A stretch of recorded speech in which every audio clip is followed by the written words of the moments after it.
Hello friends, welcome back to our channel RelishTheCurry. இன்னைக்கு எபிசோடில் நம்ம பார்க்க போகிற ரெசிபி ஒரு ஸ்பெஷலான கேரளா குசைன் ரெசிபி மீன் முளகிட்டது. வாங்க இது எப்படி பண்ணலான்னு இந்த வீடியோவில் நம்ம பார்க்கலாம். ஃபஸ்ட் டைம் நம்ம சேனலில் பார்க்குறீங்கன்னா இது வரைக்கும் சப்ஸ்கிரைப் பண்ணலைன்னா மறக்காமல் கீழே இருக்கிற சப்ஸ்கிரைப் பட்டனை கிளிக் பண்ணுங்கள். கூடவே அந்த பெல் ஐக்கானையும் ப்ரெஸ் பண்ணுங்கள். நான் புதுசாக வீடியோஸ் போடும்போது உங்களுக்கு நோட்டிஃபிகேஷன்ஸ் வரும். இந்த மீன் முளகிட்டது செய்கிறதுக்காக ஃபஸ்ட்டு மீனை நல்லா க்ளீன் பண்ணி எடுத்து வச்சுருக்கிறேன். நான் இங்கே சாளை மீன் எடுத்துருக்கிறேன். இதுதான் மத்தி மீன்னும் சொல்லுவாங்க. நீங்கள் உங்களோட ஃபேவரட்டான மீன் என்ன வேணாலும் எடுத்துக்கலாம். எந்த மீனுமே இந்த முளகிட்ட கறிக்கு சூப்பராக இருக்கும்.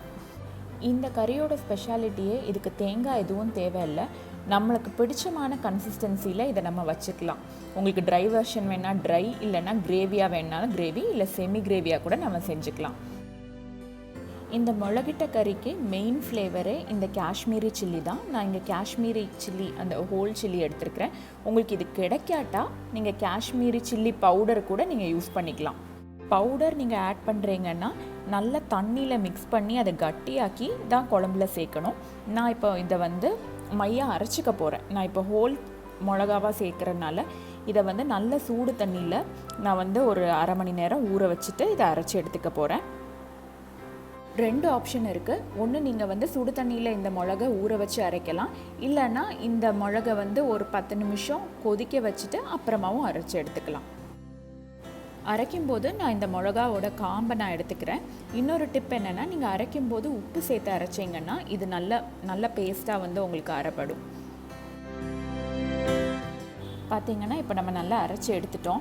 அதோட கன்சிஸ்டன்சி பாருங்கள், நல்லா திக்காக இருக்குது. அப்புறம் கலருமே ரொம்பவே பிரைட்டாக இருக்குது. இதுதான் இந்த கறிக்கு நல்ல ஒரு கலரை கொடுக்க போகுது. காரமுமே கரெக்டாக தான் இருக்கும். இப்போ நம்ம மீன் முளகிட்ட கறி செஞ்சிடலாம். அதுக்காக ஒரு சட்டியில் 2 டீஸ்பூன் தேங்காய் எண்ணெய் நான் ஊற்றிக்கிறேன்.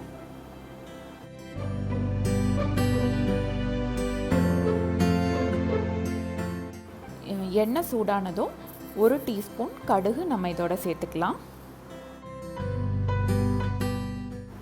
1/2 டீஸ்பூன் வெந்தயம் நான் சேர்த்துக்கிறேன். கடுகு நல்லா பொரிஞ்சதும் வெந்தயம் கொஞ்சம் பொன்னிறமானதும் கறிவேப்பிலை நான் கொஞ்சம் சேர்த்துக்கிறேன். 1/2 கப்பு சின்ன வெங்காயம் நான் இப்போ இதோட சேர்த்துக்கிறேன். கூடவே ஒரு பச்சை மிளகாயும் சேர்த்து நான் இப்போ இதை நல்லா வதக்கி எடுத்துக்கிறேன்.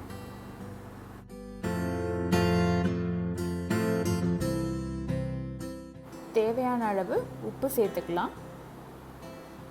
இப்போ இது எல்லாத்தையும் நம்ம நல்லா வதக்கி எடுத்துக்கலாம்.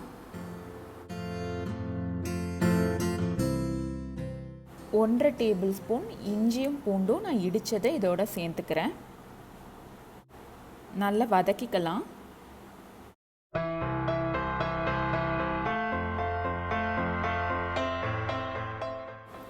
இஞ்சியும் பூண்டும் நல்லா வதங்கின உடனே ஒரு தக்காளி நறுக்கி வச்சுருக்கதை நான் இதோட சேர்த்து அதையுமே நம்ம நல்லா வதக்கிக்கலாம்.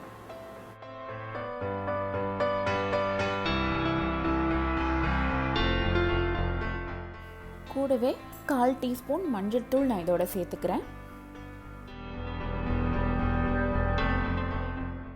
குடம்புளி நான் தண்ணியில் ஊற வச்சுருக்கேன். அந்த புளி தண்ணியை நான் இப்போ இந்த குழம்போட சேர்த்துக்கிறேன். குடம்புளி இல்லாட்டா நார்மலான புளி கூட நீங்கள் சேர்த்துக்கலாம். ஆனால் குடம்புளி தான் இந்த டிஷ்ஷுக்கு கொஞ்சம் நல்ல டார்க் கலரும் கொஞ்சம் எக்ஸ்ட்ரா ஃப்ளேவருமே தரும்.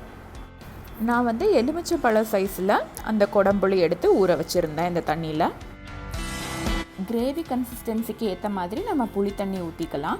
நான் செமி கிரேவியாக வைக்க போகிறதுனால அதுக்கேற்ற மாதிரி புளி தண்ணி ஊற்றிக்கிறேன். இப்போ புளி தண்ணி நல்லா கொதித்த உடனே நம்ம அரைச்சி வச்சுருந்த அந்த காஷ்மீரி சில்லி பேஸ்ட்டு நான் ஃபுல்லாக இதில் சேர்த்துக்கிறேன்.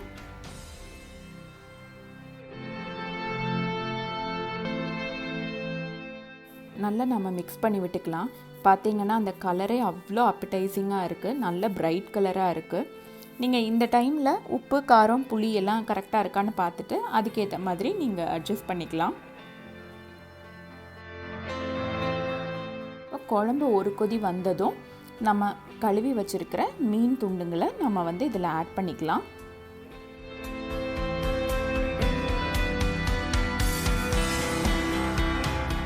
மீன் மீன் சேர்த்ததுக்கப்புறமா நம்ம குழம்ப வந்து ரொம்ப கிளறக்கூடாது. லைட்டாக ப்ரெஸ் பண்ணி விட்டுக்கோங்க, அந்த மீன் எல்லாமே அந்த குழம்புல பிடிக்கிற மாதிரி. இப்படி சட்டியை நம்ம கொஞ்சம் எடுத்து மிக்ஸ் பண்ணுறனாலுமே மீனுக்குள்ளே நல்லா மசாலா இறங்கும். இப்போ இதை மூடி போட்டு ஒரு 10லேருந்து 12 நிமிஷம் அந்த மீன் நல்லா குக் ஆகிறது வரைக்கும் நம்ம மூடி போட்டு குக் பண்ணிக்கலாம். 10 நிமிஷம் அப்புறமா நான் இதை திறந்து பார்க்குறேன். அப்படி நல்லா வந்து எண்ணெய் முதக்குது, மீனுமே நல்லா வெந்திருக்கு, அந்த வாசனையே ரொம்ப தூக்கலாக இருக்குது. லைட்டாக நம்ம குழம்ப மிக்ஸ் பண்ணிவிட்டு இப்போ வந்து இதில் 1 டீஸ்பூன் தேங்காய் எண்ணெயும் கொஞ்சோண்டு கறிவேப்பிலையும் நாம் சேர்த்துக்கலாம். இப்போ தேங்காய் எண்ணெய் நான் சேர்த்துக்கிறேன்.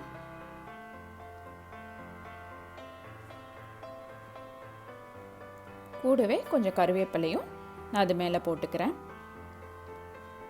அவ்வளோதான், ரொம்ப சூப்பரான மீன் முளகிட்டது இப்போ ரெடி ஆகிடுச்சு. நம்ம வந்து லைட்டாக மிக்ஸ் பண்ணிவிட்டு ஸ்டவ்வை ஆஃப் பண்ணிக்கலாம். மீன் முளகிட்ட கறி ரொம்பவே சூப்பராக நமக்கு ரெடி ஆகிருக்கு. கலருமே ரொம்ப பிரைட்டாக வந்திருக்கு, உங்களுக்கு வாசனையுமே ரொம்ப நல்லா இருக்குது. நீங்கள் கண்டிப்பாக இந்த மாதிரி ஒரு வாட்டி ட்ரை பண்ணி பாருங்கள். ஏன்னா தேங்காய் சேர்க்காமல் இப்படி பண்ணுறது ரொம்பவே ஈஸியாகவும் இருக்கும், இது ரொம்ப டேஸ்டியாகவும் வந்திருக்கு. இந்த ரெசிபி உங்களுக்கு கண்டிப்பாக பிடிச்சிருக்கோன்னு நான் நம்புகிறேன். உங்களுக்கு இந்த வீடியோ பிடிச்சிருந்துச்சுன்னா மறக்காமல் நம்ம சேனலை சப்ஸ்கிரைப் பண்ணுங்கள், இந்த வீடியோவை லைக் பண்ணுங்கள், கமெண்ட் பண்ணுங்கள், உங்கள் ஃப்ரெண்ட்ஸோடு ஷேர் பண்ணுங்கள். Thanks for watching RelishTheCurry. Thank you.